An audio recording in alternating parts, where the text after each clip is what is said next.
Hi, I am Gayathri Manikutty and I am a researcher from AMMACHI Labs, Amrita Vishwavidyapeetham, India.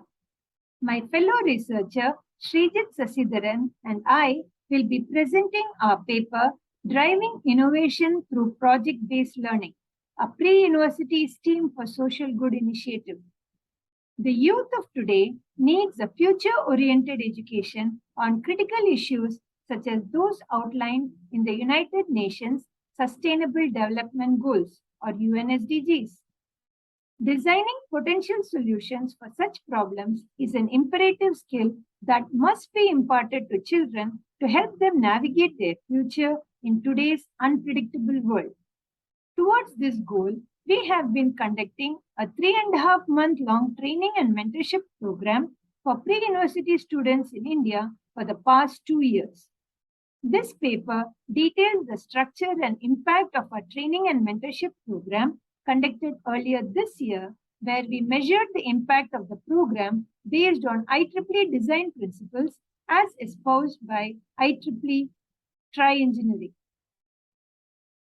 The Indian schooling system today largely follows an instructionist model, wherein students follow tightly structured learning paths.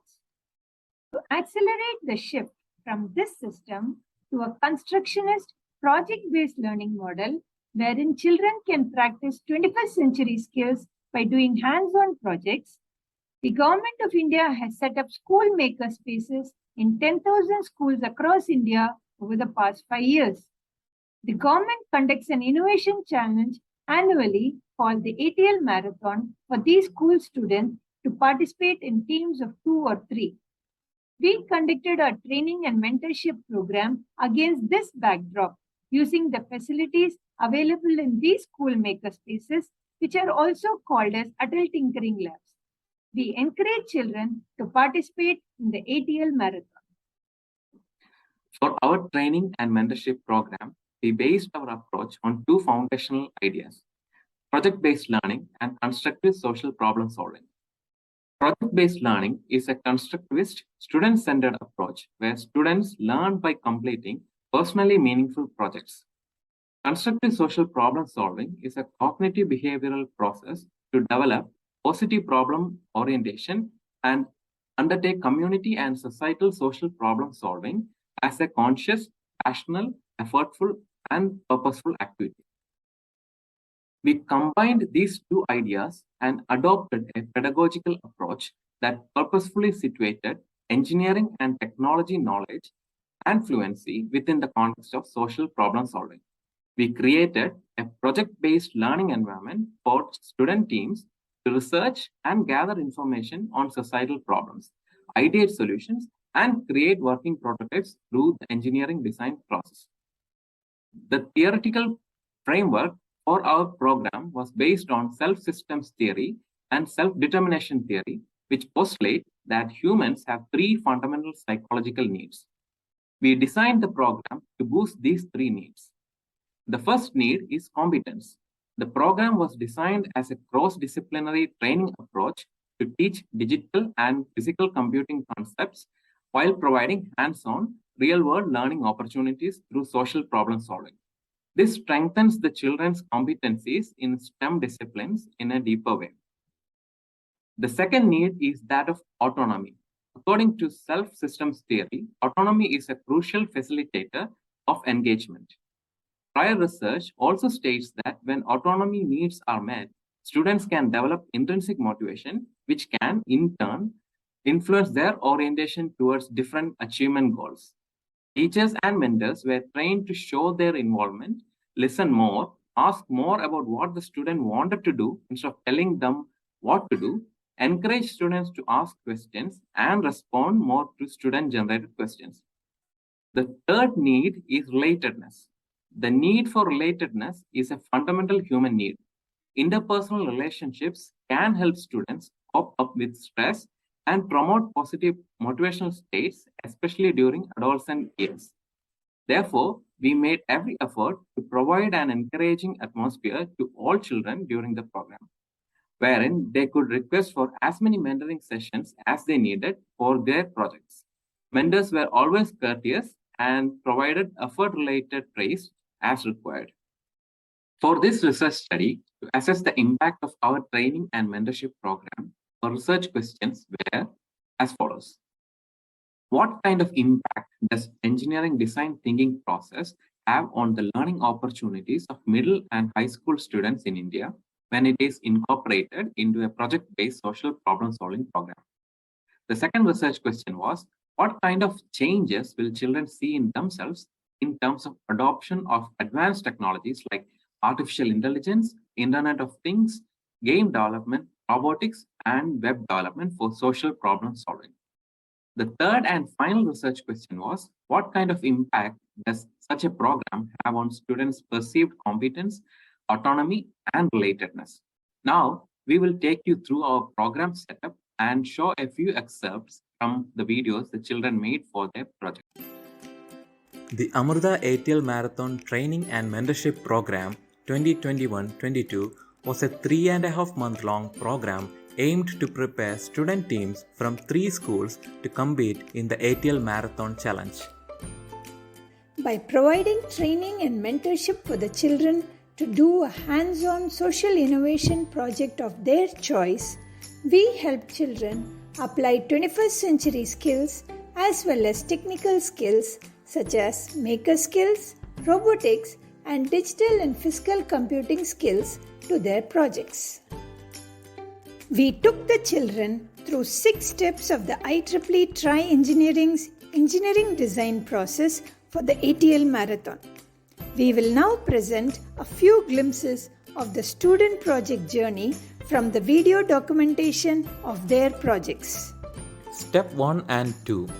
Identify the problem and research the problem.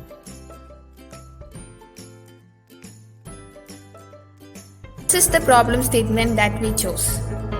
Reducing your carbon footprint is important because it mitigates the effect of global climate change, improves public health, boosts the global economy, and maintains biodiversity.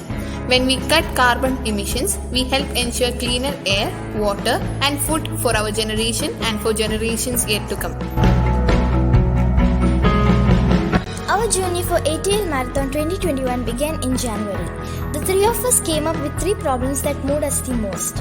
We researched each of the problems and came up with different solutions for them. Step 3 and 4. Ideate to develop possible solutions and select the best possible solution.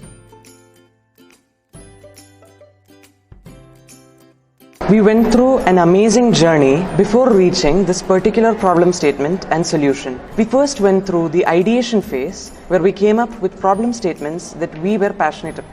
We researched the problems we identified in each of the themes and possible solutions.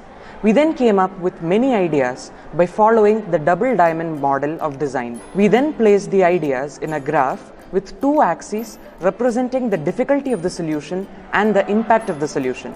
From the trade-off analysis, we found that making a communication game was the most suitable solution we could work on for the ATL Marathon. Step 5. Create prototypes.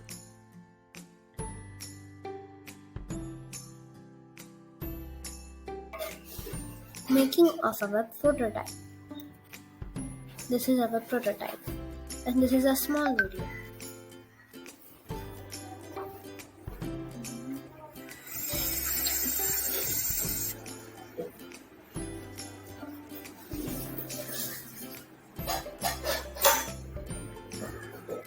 Step 6.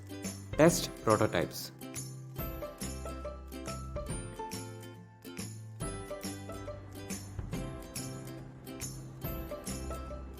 I think it is an orange.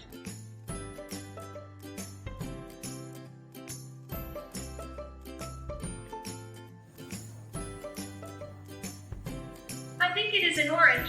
It has high vitamin C content. It is necessary for the growth, development, and repair of all body tissues.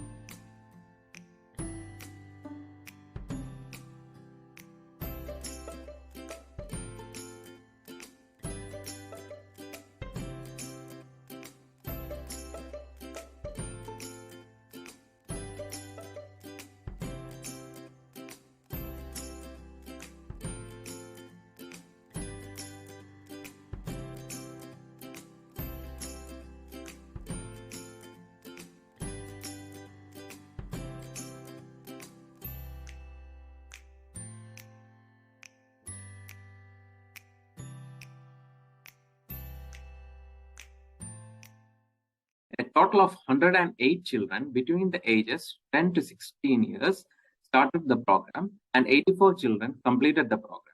Out of this, 52 children completed the survey. IEEE Pre-University team has formulated a set of 3 guiding design principles for IEEE Pre-University STEM outreach programs to have the biggest possible impact. Outlier Research and Evaluation, University of Chicago, has designed a program impact evaluation questionnaire based on these 3 design principles. We adapted this impact evaluation questionnaire so that it also aligns with our theoretical framework. The design principles are as follows. The first design principle is to measure the effectiveness of the program in teaching modes in which engineering can make a difference. Our questionnaire had 8 items to measure all the learning opportunities the children received through the program. We used these 8 items and added 1 additional item to also measure students' perceived competence. The second design principle was to measure how actively the program recruits youth who are in groups that are underrepresented in engineering. We measured children's impressions using 2 items. The third design principle measures the quality of the program design and its content. Our questionnaire had 4 items to measure students' perceived autonomy and perceived relatedness, which informed about the program design quality.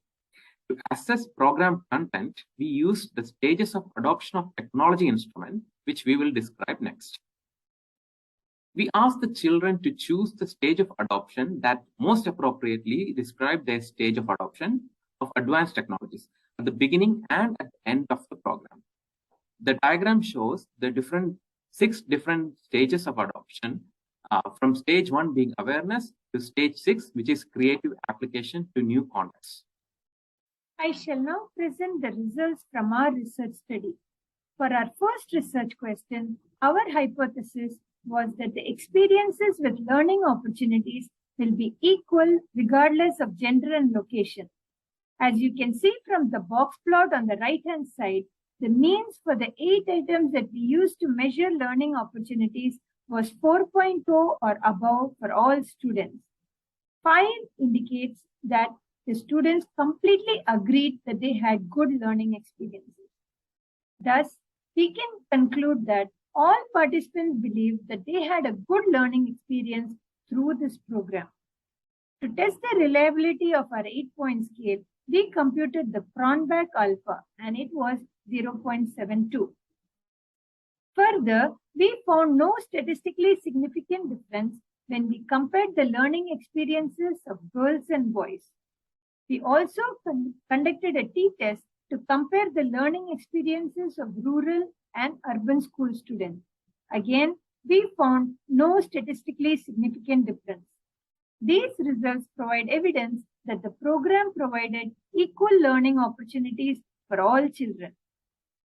For our second research question, our hypothesis was that the program would significantly impact children's perceived ability to integrate advanced technology into their projects and will impact equally regardless of gender and location. The spider chart on the right plots the improvement in the stages of adoption of technology as reported by the children. The dark gray areas represent the stage the children thought they were in at the start of the program, and the light gray areas represented the stage they believed they were in at the end of the program. It's clear from the graph that the children saw an improvement into higher stages of technology adoption. From the data, we found that 83% of the participants reported that their stage of technology usage had shown at least 1 or more levels of improvement. Treatment tests showed a significant difference in pre- and post-technology adoption scores. Treatment tests also showed significant difference for boys, girls, rural, semi-urban, and urban school students. For our third hypothesis we had was that the program would impact the children's perceived competence, autonomy, and relatedness equally regardless of gender and location. And the participants reported high competence, autonomy, and relatedness. There was no statistically significant difference between boys versus girls or rural versus urban on perceived competence and perceived autonomy. However, there was a statistical significance in perceived relatedness between girls and boys, which tells us that the girls found the program to be more emotionally supportive and less stressful than the boys. We observed during the program that a few of the boys' team had significant conflicts and disagreements among the team members, which affected the overall team dynamics.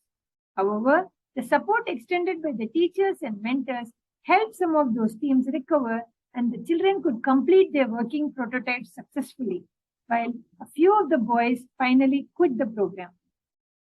To sum it up, science, technology, engineering, arts, and math, or STEAM-based engineering design thinking program on real-world problem solving has a strong motivational aspect because it strongly influences the universal psychological needs of competence, autonomy, and relatedness.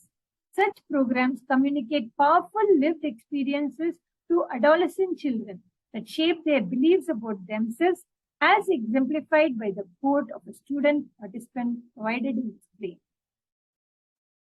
Our results also showed that when engineering design thinking process is integrated into social problem solving for UN SDGs, it gives a powerful learning experience for all children regardless of gender and school locale.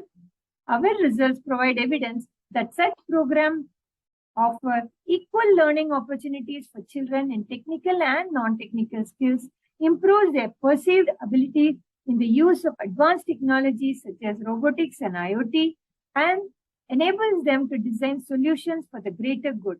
It also bolsters their psychological need for competence, autonomy, and relatedness.